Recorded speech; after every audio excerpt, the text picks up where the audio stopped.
So as I mentioned right off the bat, my day job, 9 to 5 gig, is at Harvard Art Museums, where I lead the design department. Our visual identity is pretty bare bones, which I like. It's something that was originally designed for the museums by 2x4 in like 2008. And I came to the museums in 2012, and the system that 2x4 originally created had already kind of changed in practice. And so since 2012, the in-house design team, have just been kind of making minor adjustments and updates as we go, kind of organically. But the core components of the visual identity are really still there from 2008, which is this logo that you can see with the slash. I've been referring to the museums. We're 3 art museums that used to have on the Harvard campus 3 distinct buildings, their own collections, their own staff. Part of the rebranding effort in 2008 was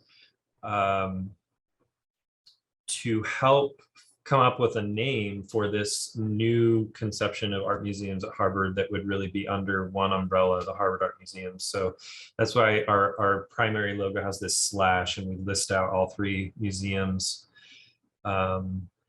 Originally 2x4, and I won't go into this too far, but they had this really nice multi-platform system where behind the slash you would have any kind of content, any text you wanted. So it might be welcome, it might be visitor guide, it might be cafe. So it was this multi-platform system. And for reasons that I'm not totally sure about, before I arrived, we set up this static logo with all 3 museums listed was decided as the only logo we could use. So it says museum 4 times and has, I think, 13 words in it. So it's really just a perfect logo. So that's been a fun challenge. But anyway, so we've got our logo. We've got a black and white color palette.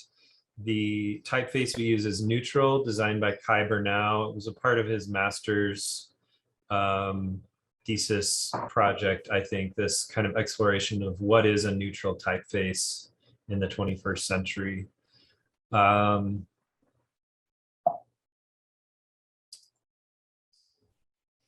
Just a couple of examples of like our black and white with neutral sans serif typeface in action, some tote bags for the shop, visitor guide. One thing I mentioned, adjustments that we've been doing since 2012, is introducing a new color palette. So this was kind of the biggest move we've made, I think. We were getting a lot of requests from our clients around the museum for opportunities to use color, beyond photographs in the galleries, works of art, that kind of stuff. So we introduced this idea of, instead of choosing a few colors for an art museum, which feels a little bit arbitrary, no matter how thorough the process might be, we decided to choose 365 colors. And created, bear with me while I switch over.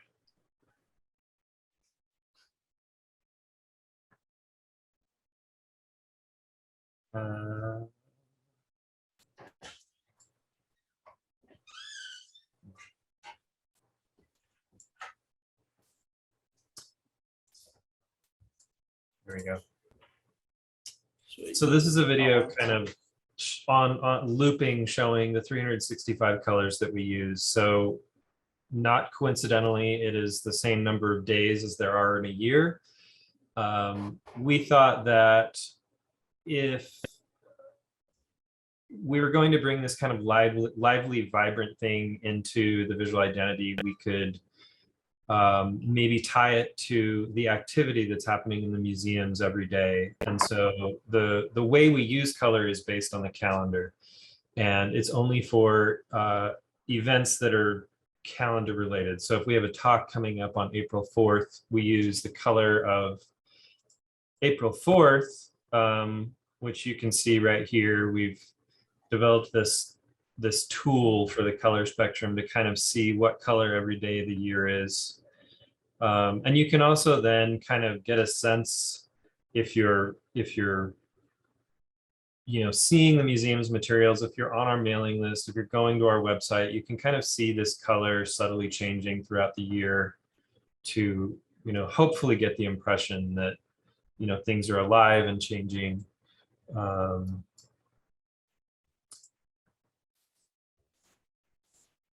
But for anything that's not calendar related, that's really like evergreen, you'll see this black and white palette carried through. Here's another example of just how that color palette plays out over the year. Our postcards that are mailed out for different events, you can kind of see on the left, the front and back of one for September. On the right, you can see postcards from January all the way through December of a given year. At the museums, we also, as I mentioned, design all the exhibition catalogs and other books. This ranges, depending on the given year, from 2 to 5 or 6 books a year that we'll publish. This one is from a couple of years ago, 2019. It was the 100th anniversary of the Bauhaus. And so we had an exhibition in the galleries that was about the connection between the Bauhaus and Harvard University and Cambridge as one of the first kind of Bauhaus outposts in the United States. Walter Gropius, one-time director of the Bauhaus, came to Harvard, the Graduate School of Design,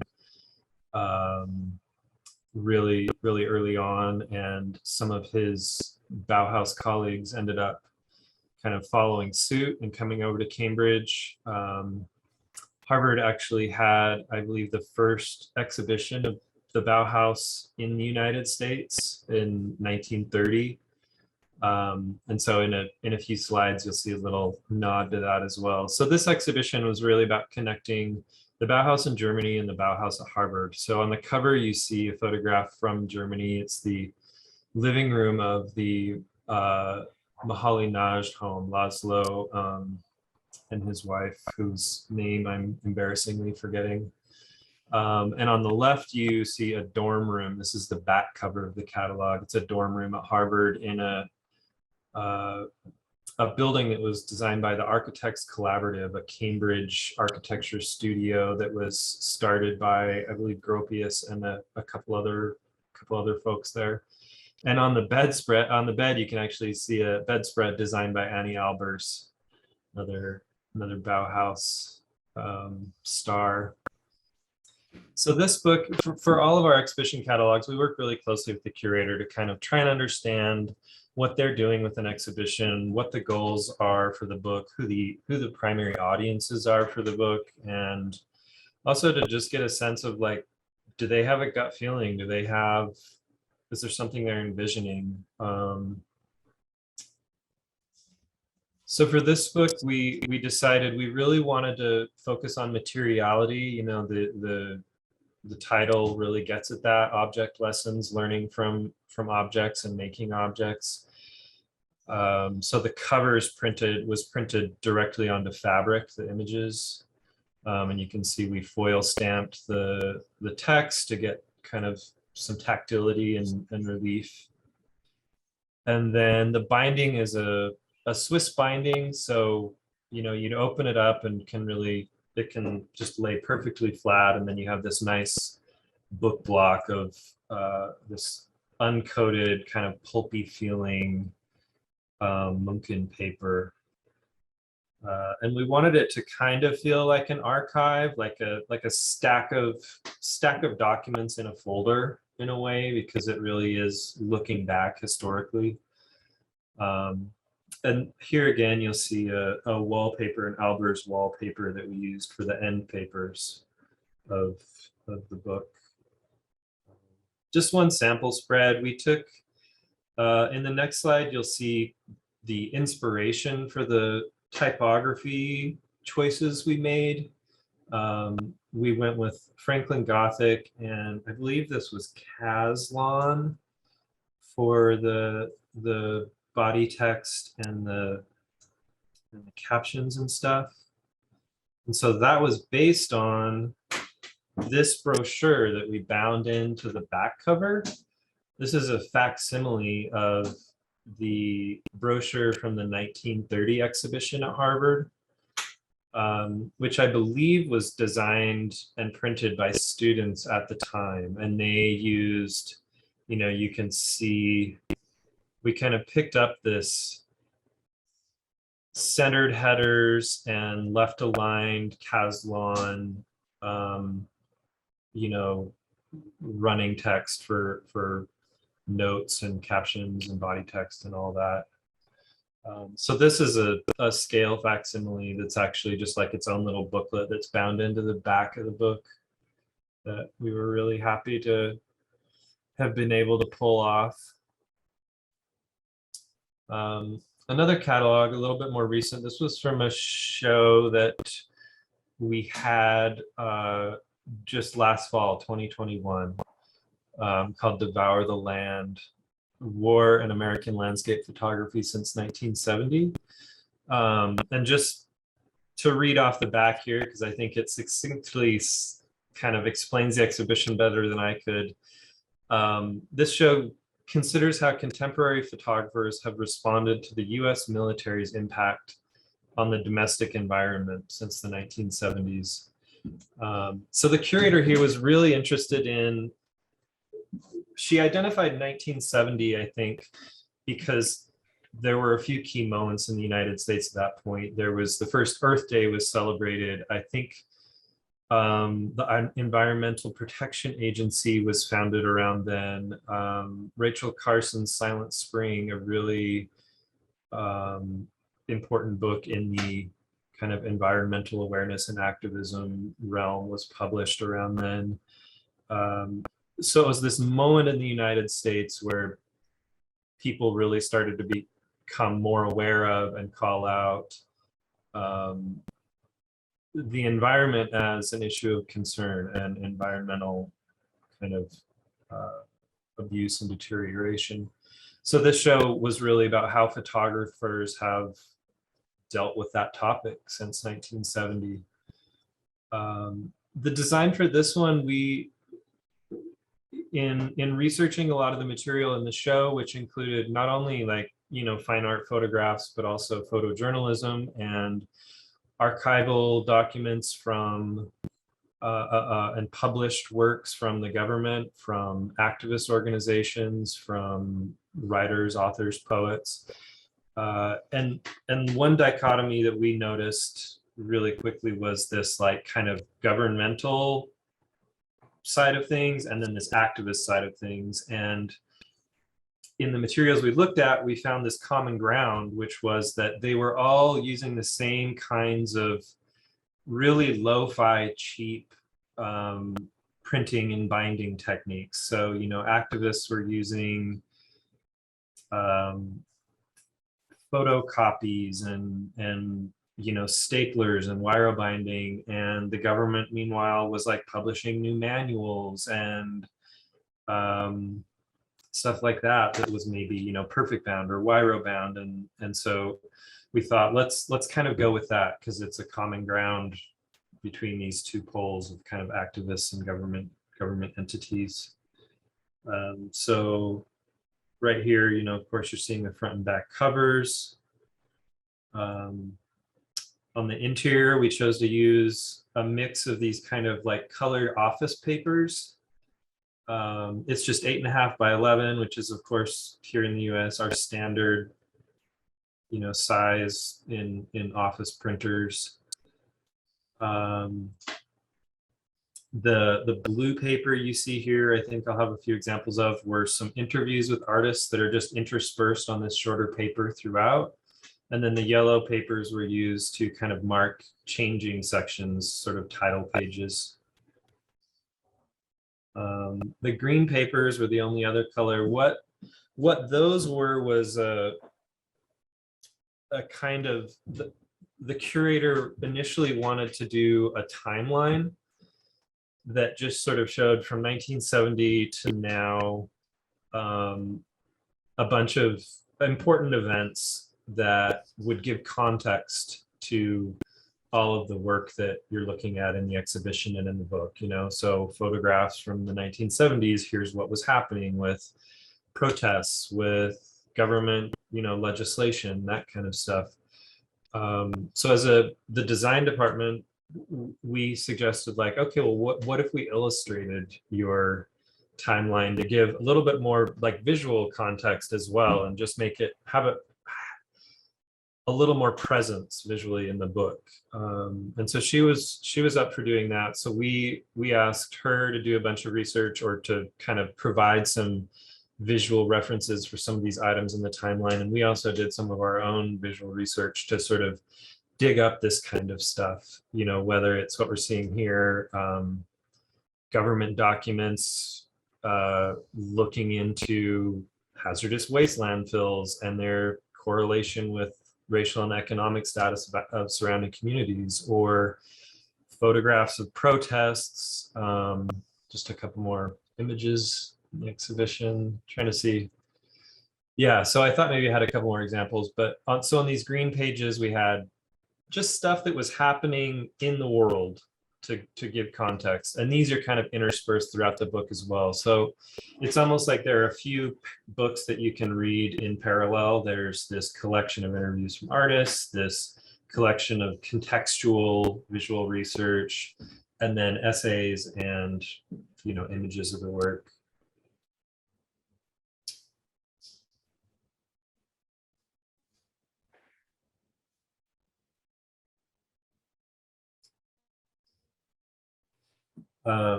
For this exhibition and most exhibitions that we do, we also will work with our little museum shop to make some products that are related to the exhibition for them to carry. And the curator is, you know, usually pretty excited about this. It's a fun thing for us to do. And so in this case, they sort of just gave us free rein to come up with some ideas. Here we suggested this tote bag, which pulls an excerpt from a poem that was in the book by Ed Roberson. So this is just screen printed. I'm not sure. Yeah, I don't have the other side, but we just had like some caption information and stuff. This was a tricky show because it's kind of a heavy subject. So it's like, okay, what kind of like fun products is anyone going to want to buy? So we kind of tried to focus more on the inspirational side and the activist side of things, like empowering kind of aspects of this, or inspirational. Ed Roberson's poems were amazing, and we thought, you know, we felt like any of us would be happy to have this tote bag. Another one that we suggested was this. This is a seed packet with black-eyed Susan seeds that you can drop in the mail with a letter rate stamp. The image on the left is a photograph that didn't make it in the show, but it was one of the contextual images that we had. It's from the very first Earth Day in 1970. And so we just pulled this Earth lettering, which we loved from this protest poster, and pulled that out and added it to the seed packet. And also I'm wearing our hat. The curator had, in a lot of our meetings, I had a different black hat that had, you know, that app and website or arena where you can like r.na. I had that hat on. It had 2 asterisks, and she's like, I want a black hat with just like some sort of mysterious thing on it. Okay, great, we got it. So this was, I think both of these books, especially this one, Devour the Land, one thing I realized that we were doing with the design was a lot of kind of editing and collecting more than like creating our own forms. And I've been noticing that in a lot of my work, and it's just a general tendency and interest of mine is designing almost as like an editor more than a, you know, I don't know, an illustrator or a form maker, just saying like, let's take this and this and this and combine them in this way. Um, and to kind of move over into some personal projects, that's exactly what I've been doing with some of these. This was a shirt for a friend's gallery in Vermont. He opened, I think, just a couple of years ago and wanted to do an initial kind of round of objects and additions to kind of promote the opening. So his gallery is called Safe and Sound. And what I decided to do for this shirt was just Google Safe and Sound and basically get anything that I was going to use from the shirt from the Google search results. So I found a cover that was safe and sound. It was something about like parenting. I don't know. This is just like, this is literally the typography they used and these horizontal rules. I just removed the photograph.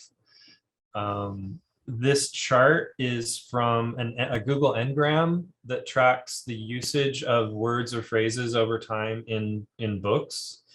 So this is just showing the use of the term safe and sound over, I think, like 150 years. And then on the back, this was a quote, or this was a little bit of text that I pulled from a scan in Google Books from Don Quixote. Just this quote that, or this one line that said that send thee back safe and sound. So that's exactly how it was typeset. I just took it right out of the like crappy Google Books scan. So here are just a couple details.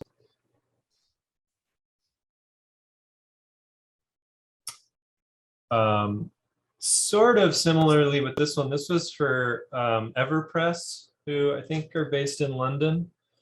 I've been working with them for a few years, just if they're doing like a, you know, they have a prompt for artists or doing a series or something, they've invited me a few times to do something.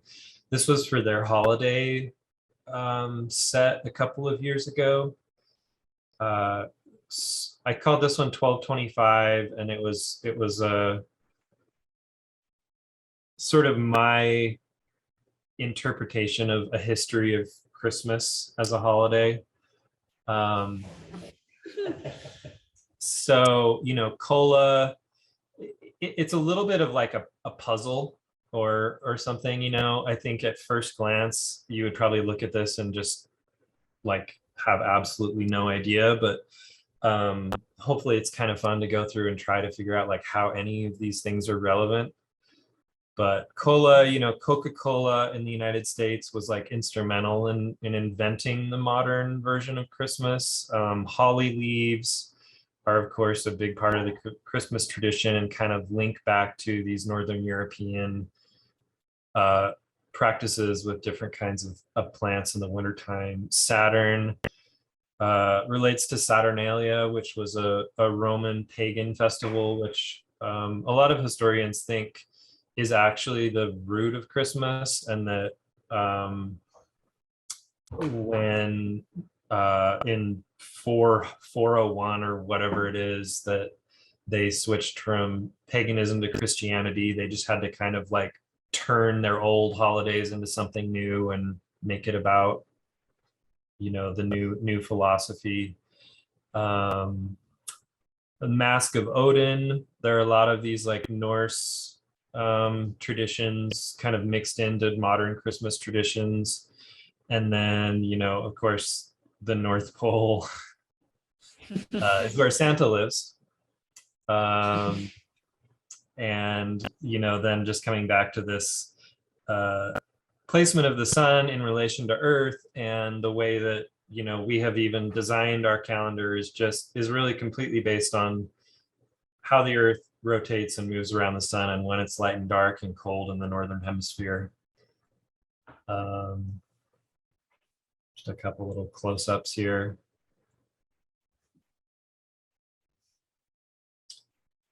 I think this is the last shirt I'll show you. This one was for some folks in Providence, Rhode Island. Were making a new magazine called Feels with 4 E's. And they, for their first issue, wanted to just put some products out in the world as kind of a,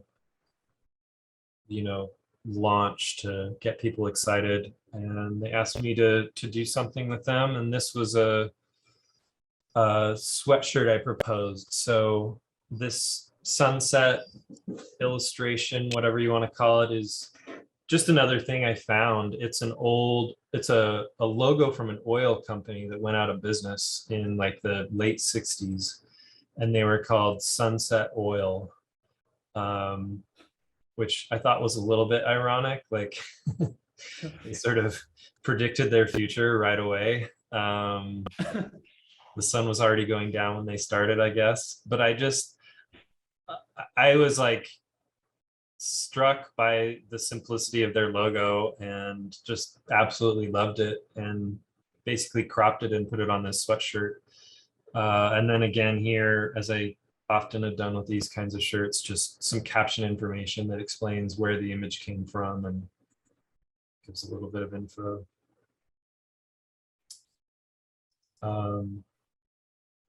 Along these same lines of kind of collecting images around a concept or a theme, this was a small exhibition I did at a gallery in Massachusetts, out in Provincetown on Cape Cod. And it was these 3 light boxes with just found images from, dictionaries, encyclopedias, children's reference books, that kind of stuff, all really around this theme of like the relationship of time and spatial orientation, kind of coming back to with that 1225 Christmas shirt, the notion that like the sun and the earth's relation to it is what defines our calendar and our conceptions of day and night and months and really time in general.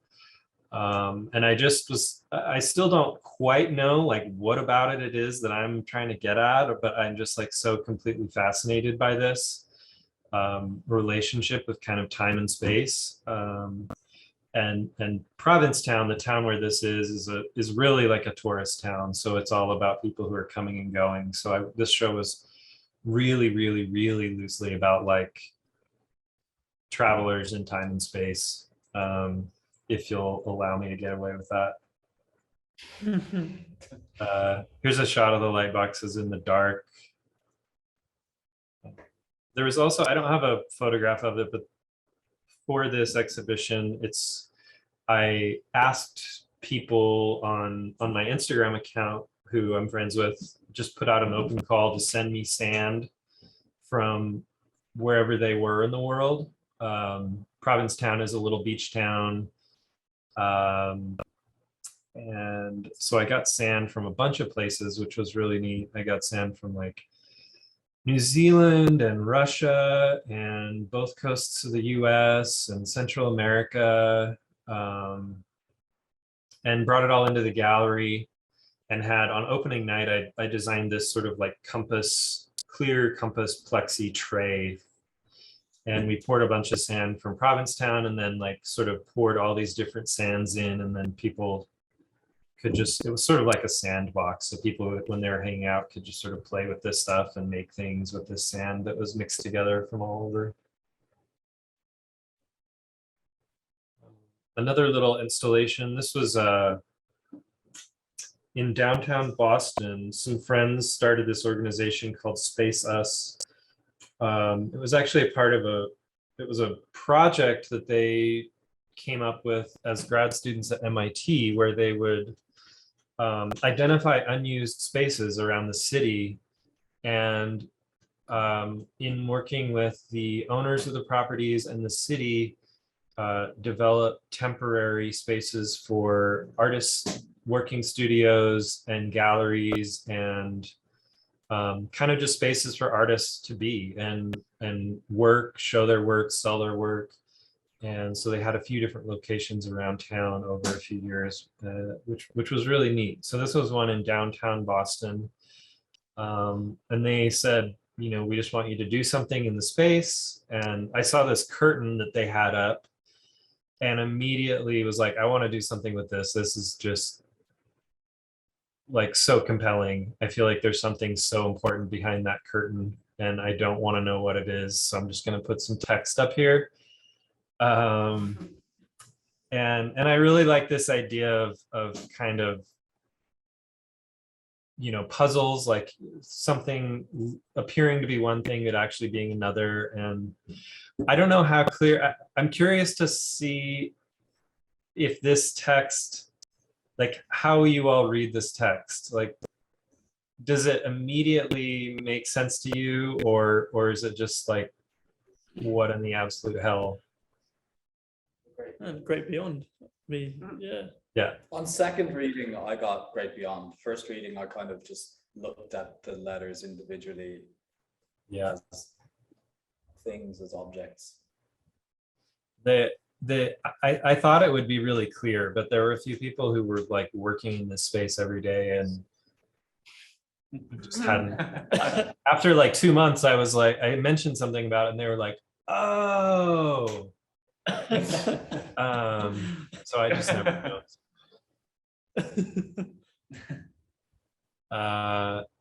Another thing that I made just with text is this poster and postcard set. It was an edition of 1,000. Comes with this one like cheaply printed offset newsprint poster and then 2 kind of large postcards.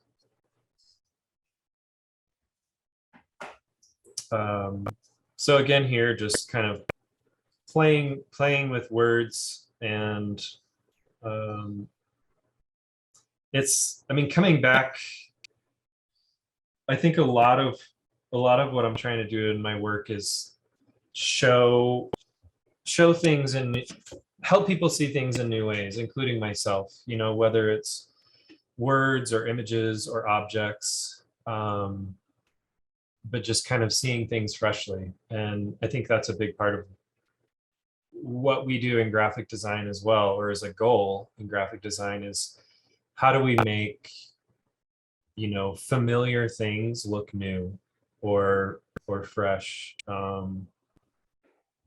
And that was kind of what part of what I liked about this wordplay was, you know, repeating these same 2 words in a way that kind of makes you think about them a little bit more. And for me, this piece is really, you know, you could interpret it in a million ways, which is great. I'm happy for anyone to like have this mean whatever they want to them. But for me, it's really about language and how, you know, as humans, we try to make sense of things through language by naming and describing. And, you know, it's really the only way that we're able to share ideas with each other.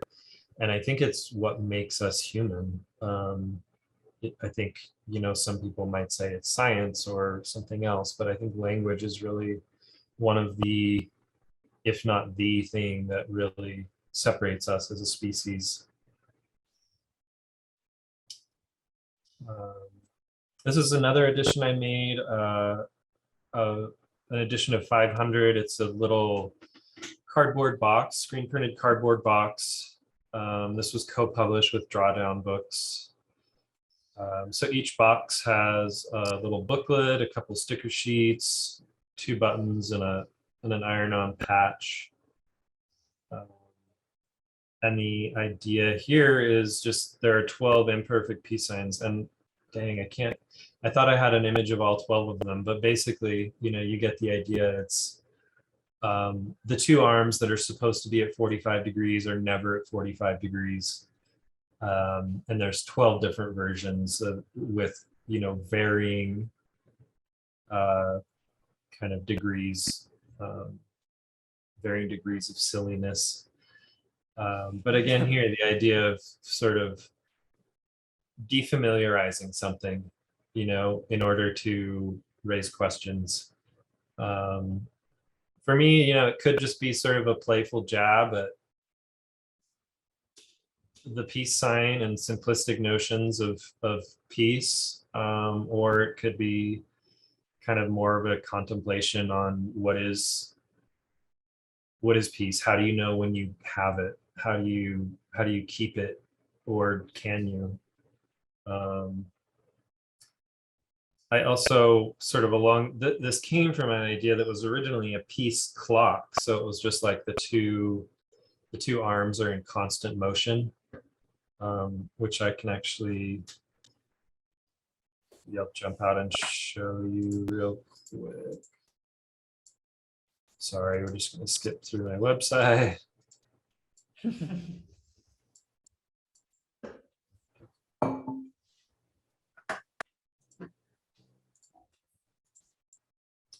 Yeah, so here's the peace clock in action. That is the 1144 version. So there's like twice a day, it gets almost perfect, but it's never exactly two arms at 45 degrees. I think it's at like 4:37 p.m. It gets like really close.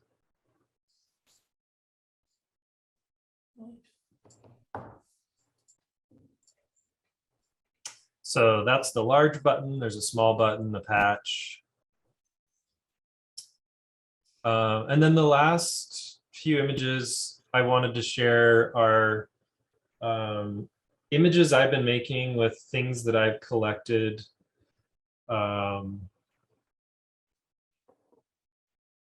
These are just a little bit more of kind of an exercise and just creative exploration for me. They're images and objects that I'm attracted to for whatever reason. Often it's kind of about a juxtaposition between something traditionally beautiful or awe-inspiring and something really plain and maybe even that is supposed to end up in the garbage. And these are, for me, a lot of these at least are kind of like puzzles without answers. Like they're presented in a way like the 1225 Christmas shirt, like there really is sort of, you could figure something out by looking at those. It would be, there's absolutely no intended meaning.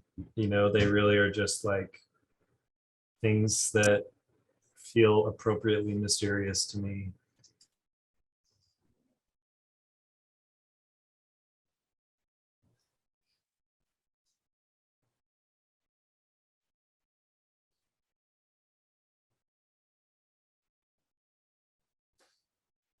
So that one's a bit low res.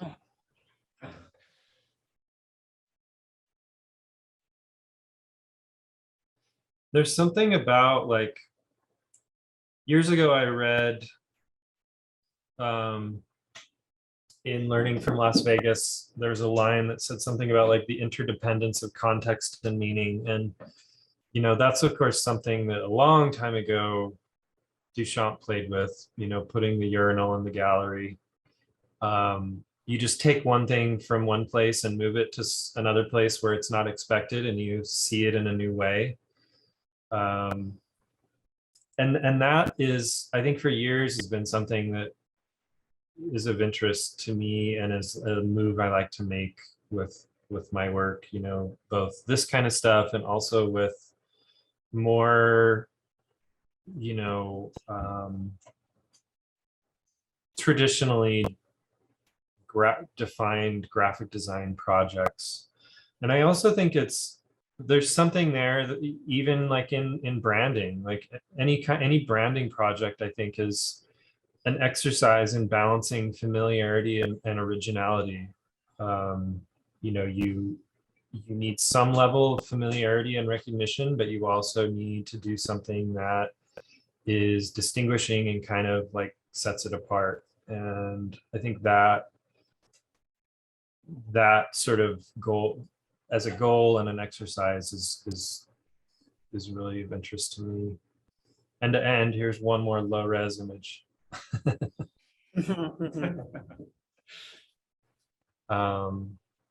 So nobody jumped in with any thoughts while I was talking, but I'm happy to jump back to anything if you had a question or a comment, or you know, we can just hang out and Super. chat. Super. No, thank you so much for sharing. Has anyone got anything before I go in? Feel free to start us off. No, I just want to say, yeah, no, I thought your whole it's a really like interesting like parallel from like what you do for the Harvard to like how you treat and find like imagery, even though you said like they're necessarily not like connected as such. Visually, they seem like they're suited and they're I don't know, they're well like represented together. I love like I guess my sort of question is like when it comes to like your found sort of pieces as such, are you like sort of always looking for things that are like, I don't know, that are flat, that are 2D, that sort of represent or just have a something just graphically interesting about them, or are you trying to like gather together bits that you know that will necessarily perhaps work together? Is that kind of even the question? It's more the first scenario. When I started making some of those images that I showed last with, you know, like a salt and pepper packet on a black and white photograph of a woman, those were things where I just sort of got all this stuff out that I've been collecting and spread it out on a table and just started sort of playing around with things. And for me, it was just all discoveries. Like I had no idea what was going to work together and what wasn't. And that was exciting. Just kind of like, oh, wow, I like this. I don't immediately know why. But there's something Yeah. about it. And I feel like then sort of working backward, figuring out like, oh, this is why I like it, you know, has been a really interesting and fun process for me. I feel like I've been learning a lot actually. Do you And have like quite a large sort of collection of stuff and sort of items that you sort of hold? it's not huge. I mean, I've got like maybe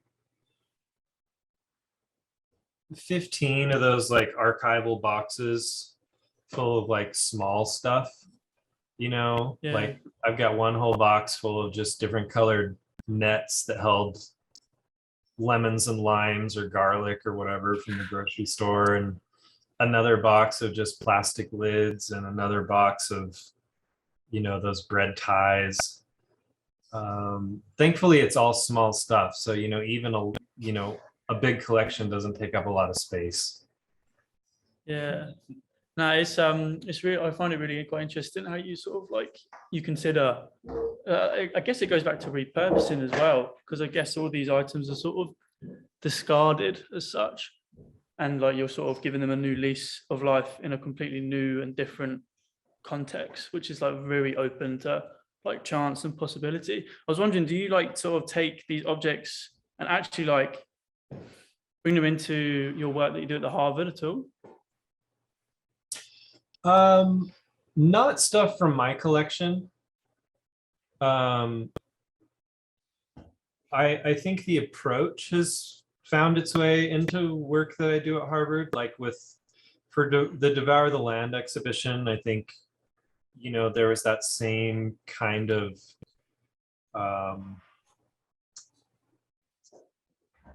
collect and present approach. you know, both with what we did in the catalog with finding kind of visual archival materials to present, along with the timeline, kind of a collection of old documents and photos.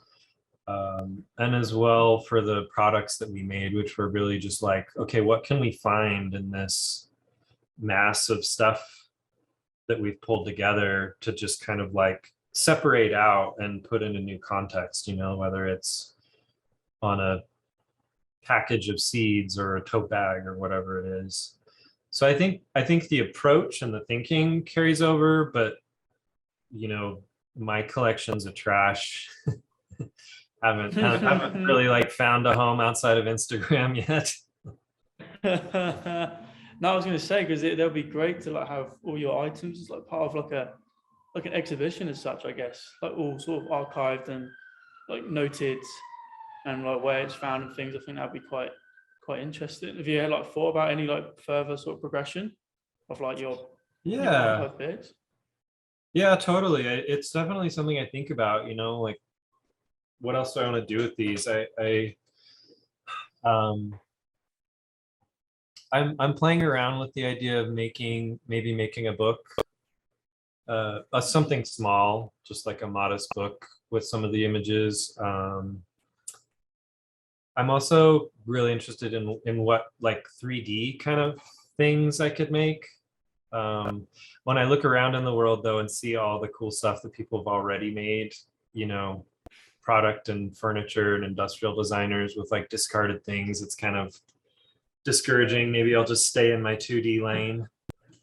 But yeah, totally. I mean, I'm always kind of wondering about that. You know, what else can I do with this stuff? Either arrangements of them or just presentations of them as collections. Mm. And also, who like do you have like sort of any like artists? I mean, you mentioned I think you mentioned Marcel Duchamp back then. Do you have like any other sort of artists or designer influences? The sort of whether it's their practice or like how they treat design or even how they arrange design that kind of inspires you, influences you. Yeah, absolutely. Some artists I'm really excited about right now are this one guy, Micah Lexier in Toronto. He works with I've seen this. collections and just like absolutely has amazing stuff. This artist, Mungo Thompson, I think he has a show in LA right now that just opened. But he works with I think a lot of his approach is about like this sort of recontextualization or defamiliarization of familiar things. Um, uh, Taba Auerbach, of course. I mean, just the ways that she presents visual, you know, language and letters and words. And, you know, in recent years, even more like sounds and stuff is super inspiring. There was this artist I just learned about. She did a performance at MoMA, who I'm just like so excited to learn more about. Let's see, I can't think of her name right now, but she also works with language in a way that is you know kind of weaving in and out and going back and forth between like abstraction and and you know sensible language as shapes and sounds, and language as things that produce meaning and transmit ideas. um yeah, I mean, I think early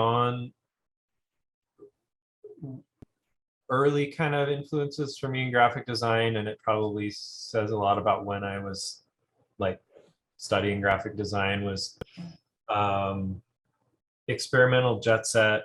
I just always loved. I was fascinated with the fact that they used such a limited palette of typefaces, in a way that seemed to be, you know, more self-aware than typical kind of modernist approach. You know, there was something about the way they used modernist visual strategies that seemed to be also commenting on modernist visual strategies. And it was just like mysterious enough for me that it was really interesting, compelling, and wanted to know more. But yeah, I mean, the list goes on and on. Lately, it's really been like artists who are working with language and words, and designers who are working with kind of collecting rather than creating. This photographer, actually, who I absolutely love, Jason Fulford, I read years ago, he said, I think he read it somewhere else, I don't know where, but he said some photographer he really looked up to divided photographers into two categories: collectors and sculptors.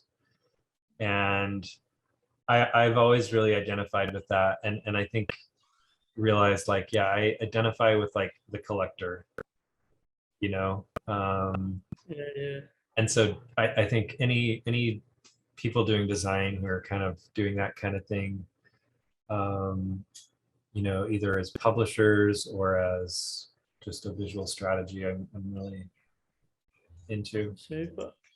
Does anyone else go any further? First of all, thank you so much. Like, I found this presentation so kind of exhilarating, really, you know, admire your work. And I think that, you know, what I really enjoyed about this was that you have a very clear, like, as you said, approach, and kind of like a thinking to how you work. And it translates quite seamlessly between the work you do for identity within the museum and also then the kind of more exploratory projects that are self-initiated. And I think that that's something that, you know, well, I think I personally, but also as a studio, we tend to strive for, to kind of like break down any distinctions between work that's motivated by interest and passion versus work that should function commercially in a particular kind of context.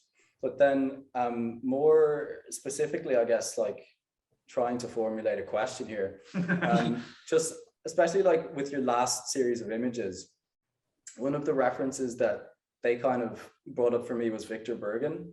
And it's kind of that situation where you're taking, say, you know, taking found images and you're kind of representing media, you know, in a different configuration to sort of elicit a new thought, or like to make people think. I think with, you know, many designers or artists who kind of adopt that mode, quite often there's kind of like a statement or a kind of an impetus about that. Maybe it's a comment on overproduction, or it's a comment on sort of how, I mean, for you, it seems to be that maybe it's more your natural way of working as a collector / editor designer rather than a sculptor kind of proposing brand new forms. But I just wondered, as well as that, or before that, or on top of it, if you feel like maybe there is a commentary behind it as to, because for me, looking at like these collections of objects and things that have been sampled and given a new order, it's very calming. Like, it's just very pleasing. It's just, there's something about it that it seems to reveal something previously unseen without I don't have to get past a new form. So I was just wondering if there's anything kind of, any kind of commentary or any reason that you feel that that's a way that you like working in a context where now we're so saturated by, you know, different visual forms coming from every direction that are new, that we have to digest. Yeah, thank you. I think you made some really articulate points there. I really appreciate that. And it's a question I ask myself too, you know. I think part of, if there is some underlying commentary that spans much or all of the work, it's maybe less commentary but more intention to raise questions rather than suggest answers, which I think is something I appreciate in design a lot. I think, you know, a lot of design and especially marketing and branding often tries to sort of suggest answers or you know, it's aspirational in a way that, like, I don't know, I guess it's as simple as that, just like raising questions rather than offering answers. You know, like Which in you said, itself is kind of what's that? sorry, I was just going to say that, which in itself is, I mean, it's that places you kind of in relation to, let's say, a commercial message. You're doing something completely different. You're not giving a message or asking the viewer to do a certain thing. You're actually providing a chance for them to think on their own terms, maybe. Right. Yeah, exactly. And it's, yeah, it's challenging to do in commercial work, in most commercial work, you know, so sort of open up questions rather than, you know, suggesting how things are going to be or what you're going to get, you know. It seems like that's kind of the distinction between art and design, isn't it? We're kind of answering things, whereas art's asking you something. I think that's what's quite interesting about this, actually. As we were talking, I started to realize that, yeah, graphic design seems more final, whereas kind of the artistic stuff kind of opens the door, doesn't it? It's quite interesting. Yeah, absolutely. Yeah, but there is even that openness Yeah. in many of the you know, the products and objects for the museum as well. Like I think definitely the Devouring the Earth bag, like just that piece of text, like clearly there's an editing process that's quite rigorous that leads you to the right sentence, you know, and then that sentence is what gives the object its rationale. So really it's the language that is the object in a way. Like bag is an idea. But it's, again, I think that's what's sort of quite inspiring, is that, you know, it shows a way to somehow create, like through editing and through kind of trying to find that balance, like still create that open-endedness in a product or in a design solution that has to go into a commercial context too. Yeah, absolutely. Have you got any Earth hats left? Yeah. Not that for me, clearly. For a friend. we actually sold out, amazingly. We sold out of these and the blue tote, the tote bags, which I was happy about, but like, I mean, we didn't get very many because we you know, especially over the last 2 years, our shop has been closed and we just like did not know what to expect with reopening, and kind of went on the erred on the modest side of our orders. And yeah, so thankfully we sold out, but unfortunately they're gone. No, they're lovely. Well done. They were lovely. I just had another question regarding like your sort of publication work, and yeah, I just found it really interesting how you, when you source sort of inspiration, you look towards the past, and like how you sort of, like, I think it was like a I don't know, it was a flyer in the first project you had, which you sort of withdrawn the way that it was typeset and like the typography used in that, and then you used it to influence how you typeset this sort of new object which you were proceeding to make for the present day. And then exactly the same for how you treated like your earth cap you're wearing now. Like you've sort of subtracted something that's already pre-existing. You're not necessarily creating something that's new form. You're sort of giving a new representation to like what has already been existing. Is that a sort of a practice for yourself that you tend to always like lead to in every sort of project you do for the Harvard? Like you always look on perhaps old influences to influence you for now?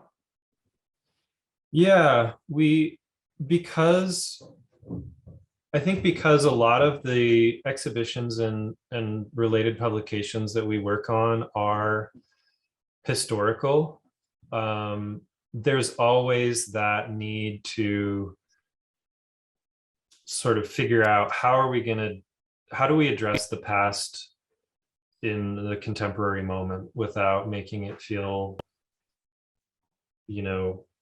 sometimes we say Disney-fied, like, we're not trying to make something that looks like it was from that era, but that, sort of surfaces elements of that era in a contemporary object. So yeah, because we, in the years that I've been here, we haven't had a lot of like purely contemporary shows. And in cases where we have, it's been a different process because we're dealing with a living artist who is continuing to make work. So there are ways that we can look to their work, their visual strategies, the process surrounding their work to maybe inform our graphic design approach. But usually it's, right now we're working on a catalog for an exhibition about the Enlightenment. So in that case, there's, a huge, really rich history of typography and printing and graphic design from the era that we can look at. But it's just always a challenge of like, what do we try to pull from that era and how do we present it in a way that feels new, where,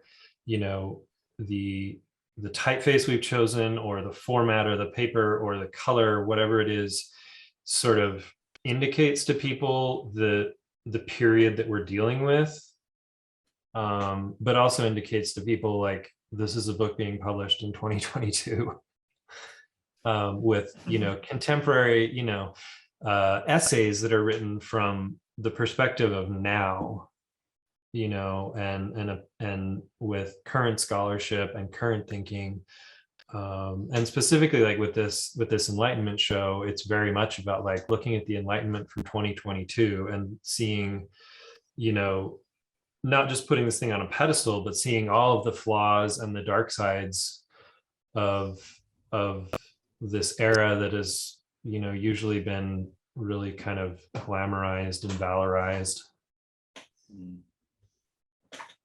Awesome.